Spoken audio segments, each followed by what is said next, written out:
জগদীশ বৰ্মন যিজন ফৰেষ্টাৰ তেওঁ কৃষ্ণাই উচ্ছেদিত মানে আমাৰ আশুডুবিত যিসকল মানুহক 12 তাৰিখে জিলা প্ৰশাসনে অমানৱীয়ভাৱে উচ্ছেদ কৰিলে তেওঁলোকক এই জগদীশ বৰ্মন নামৰ যিজন ফৰেষ্টাৰ তেওঁ মুকলিভাৱে ভাবুকিতে আহিছিলে তোমালোকক গুলিয়াই হত্যা কৰা হ'ব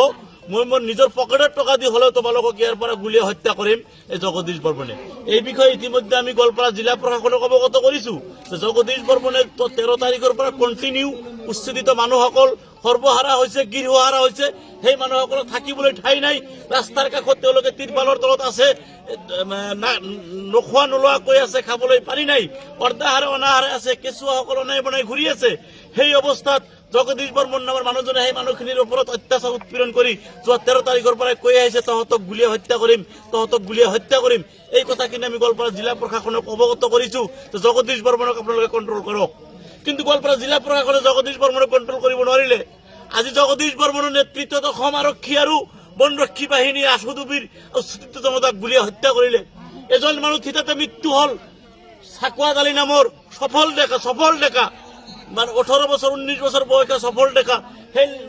ডেকাজনক আজি হত্যা কৰা হল যুৱকজনক 3জন মানুহক গুলিয়াই আহত কৰা হল তাৰে এজনক সংকটজনক অৱস্থাত গুৱাহাটী লৈ প্ৰেৰণ কৰিছে কুসুমুদ্দিন নামৰ 25 ইয়াৰ্স তেওঁ এজন ডেকা সৰ্বৰাহী যুৱক তেওঁক ঘূণীয়া কৰা হল গুৱাহাটী লৈ পঠিয়াই দিছে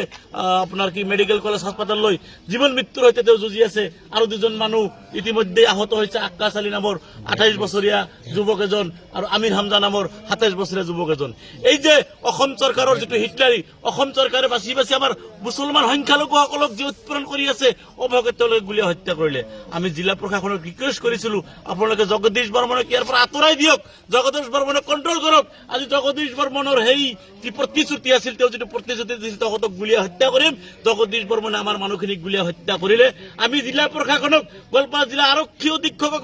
আমি আহ্বান জনাইছো অতি সোনকালে জগদীশ বৰ্মনক এৰেষ্ট কৰিব লাগে জগদীশ বৰ্মন এজন বিতৰ্কিত বন কৰ্মী বিতৰ্কিত ফৰেষ্টাৰ এইটো বিভিন্ন সময়ত পেপাৰ পত্ৰিকায় আমাৰ সাংবাদিক ভাইসকলেও বাতৰি পৰিৱেশন কৰিছে সেই জগদীশ বৰ্মনৰ প্ৰৰোচনাত আজি আশুডুবিৰ উচ্ছেদিত মানুহখিনিক গুলিয়াই হত্যা কৰা হল গোৱালপাৰা আৰক্ষী মহোদয়ক আমি আহ্বান জনাইছো অতি সোনকালে জগদীশ বৰ্মনক গ্ৰেপ্তাৰ কৰি জেল হাজতত প্ৰেৰণ কৰিব লাগে জগদীশ বৰ্মনৰ কি ইন্টেনশন তেওঁ কোনে পৰিচালিত কৰি আছে কাৰ প্ৰৰোচনাত কাৰ নিৰ্দেশত জগদীশ বৰ্মনে এই মানুহখিনিক হত্যা কৰাৰ ভাবুকি দি অৱহেকত হত্যা কৰিলে এই মানুহখিনি 1951 চনৰ এনআৰচিত নাম থকা মানুহ তেওঁলোক থলুৱা মানুহ জিলা প্ৰশাসনৰ গোৱালপাৰা অসম জিলা প্ৰশাসনৰ অসম চৰকাৰে ক'ব খোজে এই মানুহখিনি বিদেশী মানুহ নহয় আমাৰ হাতত তথ্য প্ৰমাণ গোটেইখিনি আছে এই মানুহখিনিৰ 1951 চনৰ এনআৰচিত নাম আছে 1965 চনৰ ভোটাৰ তালিকাত নাম আছে 1970 চনৰ 71 চনৰ ভোটাৰ তালিকাত নাম আছে কণ্টিনিউয়াছলি 2024 চনৰ 28 ফেব্ৰুৱাৰীত যিটো ভোটাৰ তালিকা প্ৰকাশ কৰিছে গোৱালপাৰা জিলাৰ আয়ুক্তই সেই ভোটাৰ তালিকাত এই মানুহখিনিৰ নাম আছে আৰু তাতে স্পষ্টভাৱে মেনশ্যন আছে আশুডুবি ৰাজহুৱা গাঁও বুলি সৌহিদিনালৈ 2024 চনৰ 28 ডিচেম্বৰলৈ সেই এৰিয়াটো আশুডুবি ৰাজহুৱা গাঁও আছিল হঠাৎ সেই এৰিয়াটো পাইকান বনাঞ্চলৰ নাম বনাঞ্চল বুলি ঘোষণা কোনে কৰিলে তেওঁলোকে কৈছে হাইকোৰ্টক কৈছে 7 নম্বৰ আৰু 52 নম্বৰ পিলাৰ পৰ্যন্ত এইটো হৈছে পাইকান বনাঞ্চল কিন্তু 1 নম্বৰ পিলাৰটো 7 নম্বৰ পিলাৰৰ পৰা 5.5 কিলোমিটাৰ ডিস্টেন্সত আছে 1 নম্বৰ পিলাৰৰ অৱস্থিতি পাইকান বনাঞ্চলৰ 1 নম্বৰ পিলাৰৰ অৱস্থিতি 7 নম্বৰ পিলাৰৰ পৰা 4.5 কিলোমিটাৰৰ পৰা 5 কিলোমিটাৰ ডিস্টেন্সত আছে আমি জিলা উপায়ুক্ত নৱনিযুক্ত জিলা উপায়ুক্ত মহোদয়ক সাক্ষাৎ কৰি পেলাই তেখেতক ৰিকুৱেষ্ট কৰিছো যে স্যাৰ কণ্টিনিউয়াছলি আমি জানো যিকোনো পিলাৰ পুতিলে তাৰ এটা কণ্টিনিউয়েশ্যন থাকে 1 নম্বৰ পিলাৰটো য'ত আছে তাৰ লগত নিশ্চয় সংলগ্ন থাকিব লাগিব এটা মিল থাকিব লাগিব 7 নম্বৰ পিলাৰ আৰু আপোনাৰ 52 নম্বৰ পিলাৰ তেখেতে কৈছে যে মই নতুন জয়েন কৰিছো আমি বস্তুখিনি চাই পেলাই তাৰে জাষ্টিফিকেশ্যন দিম আজি হোৱা পাৰ্টিতে থকা অৱস্থাত বিভিন্ন বিষয়াসকল ঊৰ্ধ্বতম কৰ্তৃপক্ষ হোৱা পাৰ্টিতে থকা অৱস্থাত ৰাতিপুৱা 8 বজাৰ পৰাই এই জগদীশ বৰ্মনৰ নেতৃত্বত আশুডুবিত যি উৎপীড়ন অত্যাচাৰ আৰম্ভ কৰিছে অৱহেকত মানুহখিনিক উত্তেজিত কৰিলে তেওঁ যে 13 তাৰিখৰ পৰা কৈ আছে তহঁতক গুলিয়াই মাৰিম তেওঁ গুলিয়াই মাৰাৰ স্কোপটো পোৱা নাছিলে তেওঁ কি কৰিলে আজি ৰাতিপুৱা মানুহখিনিক উত্তেজিত কৰিলে সৰু ল'ৰা ছোৱালীক অলপ খুচুৰি দিলে যেনে কে উত্তেজিত হৈ যায় তাতে মানুহখিনি যিখিনি মানুহ 12 তাৰিখত মানে উচ্ছেদ কৰা হ'ল সেই মানুহখিনি না টোপনি যাব পাৰিছে না খাব পাৰিছে না শুব পাৰিছে মানুহখিনি অস্থিৰ হৈ আছে মানুহখিনিৰ মন মেজাজ ভাল নহয় সেই মানুহখিনিক ৰাতিপুৱা কাহিলি পুৱাতে গৈ সেই মানুহখিনিক কি কৰিলে টৰ্চাৰিং কৰিলে মানুহখিনিক কি উত্তেজিত কৰিলে আৰু শেষত সেই মানুহখিনিক গুলীয়া হত্যা কৰিলে জগদীশ বৰ্মনে তেওঁৰ প্ৰতিশ্ৰুতি পালন কৰিছে আমি অসম চৰকাৰ অসমৰ আৰক্ষী বিভাগ গোৱালপাৰা জিলা